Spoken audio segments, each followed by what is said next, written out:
mature here who paved the way in the heavyweight division. First ever heavyweight champion, Mark Coleman. It's badass, isn't it, having all these guys? Yeah, definitely. And Mark Coleman gave me some advice then about wrestling and stuff. So being around people like that, like, I just like being around people like that. Do you know what I mean? Is someone whacking something? Someone punching some pads there or something? What you say? Yeah, there's a punch machine over there. And I'll have a go on that. I'll have a go on that. You're going to have a go on it? All right, straight after this, we'll film you on it. None of that. None of that. You'll get nervous. Really you're bottling it, mate. You're bottling it. But yeah, what an unbelievable few weeks it's been for you. Obviously, a lot going into that Volkov fight and to perform in the way that you did. Has it even sunk in yet? It must have been a tremendous feeling. I mean, to be honest, I thought that the fight was going to be 5 rounds because he's so durable. He's been finished, before I fought him, he'd been finished like twice or 3 times in 45 fights. So I was pretty sure it was going to be a long one. You know, I had people coming from all over. I had people coming from other countries and stuff. Everyone was asking me for an after party after. And I was pretty sure that I wasn't going to be able to attend the after party for one reason or another. I wasn't sure if I was going to have some broken bones or I was going to be in hospital or I'd be exhausted or whatever, because I thought it was going to be a long fight, but it went pretty smooth, mate. It doesn't go much smoother than that, especially against someone that highly ranked.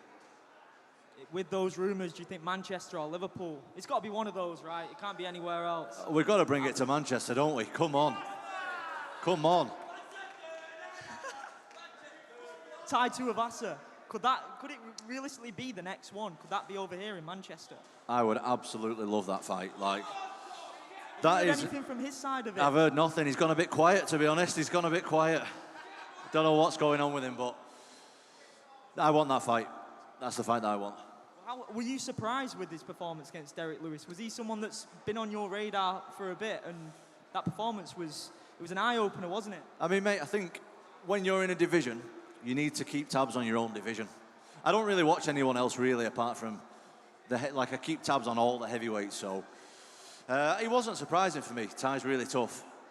Derek is also really tough, but he seems to fade a little bit as the fight goes on. And I knew that if he could take the power, like, he'll finish him. So I wasn't too surprised, to be honest. This is heavyweight MMA, mate. Anything can go down at any time. So.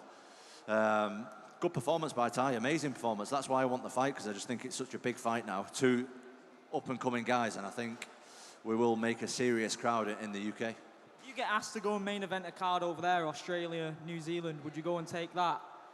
I want to fight in the UK. Good answer, good answer. The heavyweight division is in a crazy time as well. With your rise, there are a lot of unanswered questions, aren't there? Ngannou out for the rest of the year by the looks of it. Interim title looks like it could come into play, and Dana's mentioned Stipe versus Jones as a possibility. How would you see that fight going, Stipe versus Jones, if that was the case? It's difficult to say, because when you fight at heavyweight, if you're a smaller guy putting a lot of weight on your frame, and you're not a naturally full-size heavyweight, I think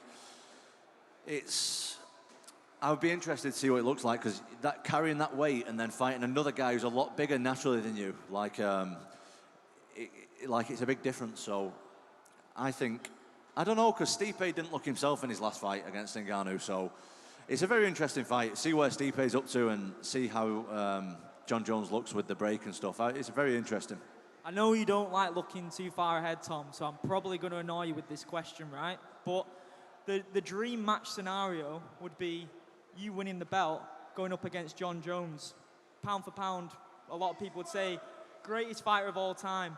Taking out someone who's never experienced a loss, obviously apart from the Matt Hamill fight, that would be on par with winning the belt, surely, as well, beating a guy like Jones. It would, but I want to be the guy to beat Ngannou, because no one thinks he can lose, and I know that I can beat him.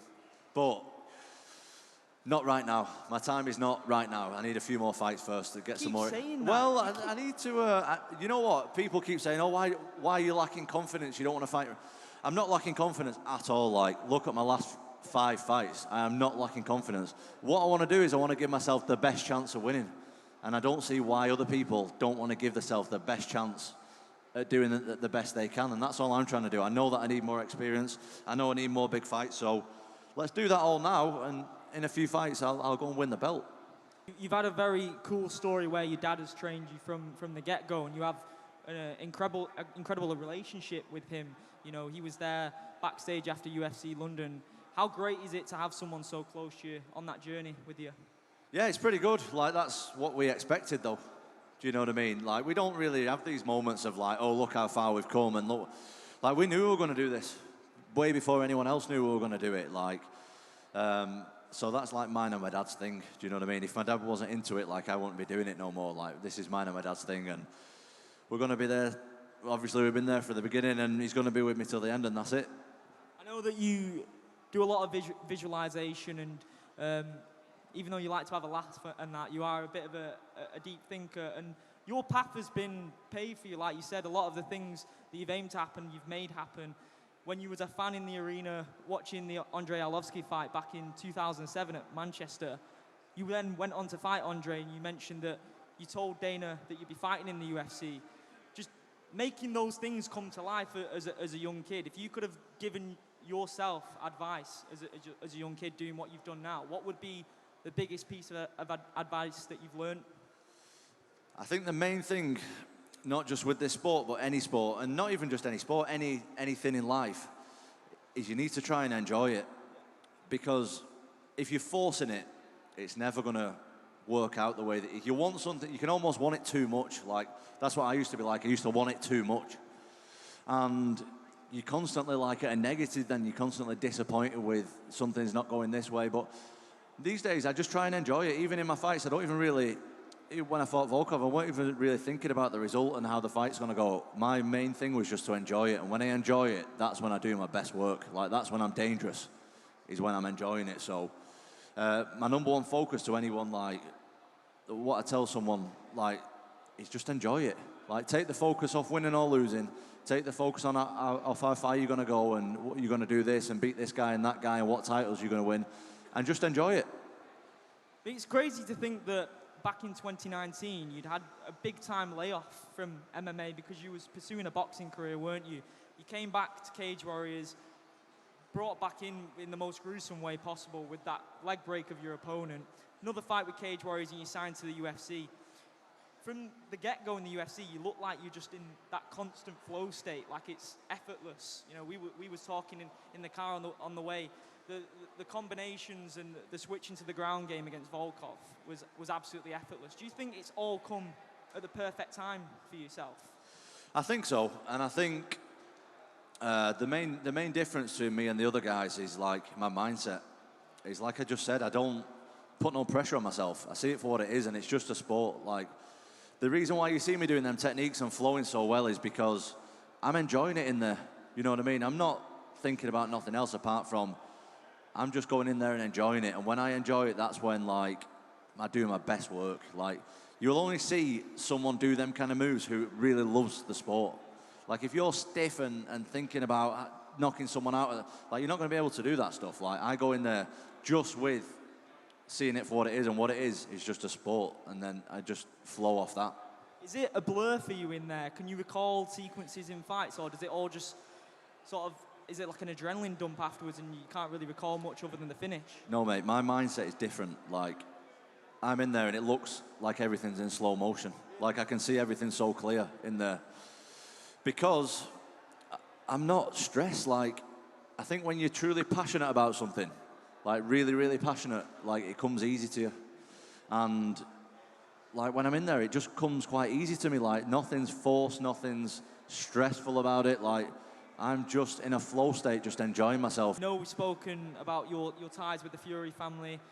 What a great mind to be around. He's fighting this month coming up now, Tyson Fury versus Dillian Whyte at Wembley Stadium. Are you going to be over there for that one, and how do you see that one going? I'm not going to be there for it. I thought I was going to be there, but I actually have something else on, so I can't make it. But I think Tyson just beats anybody. I think Wilder was by far his toughest fight. If anyone was going to beat Tyson, it'd be Wilder, just because he's so unorthodox and powerful. But these guys like Dillian Whyte and stuff, like, they've got nothing for him, man. It'll be easy night's work for Tyson. You mentioned the boxing game as well. That's something you'd like to go back to at some point. Obviously, Eddie Hearn was at the fight, and he's pretty much the pinnacle of boxing promoting in the world. If you were going to go over to the boxing side of things, would you be like, that's the guy I want to work with? I've never actually met Eddie Hearn.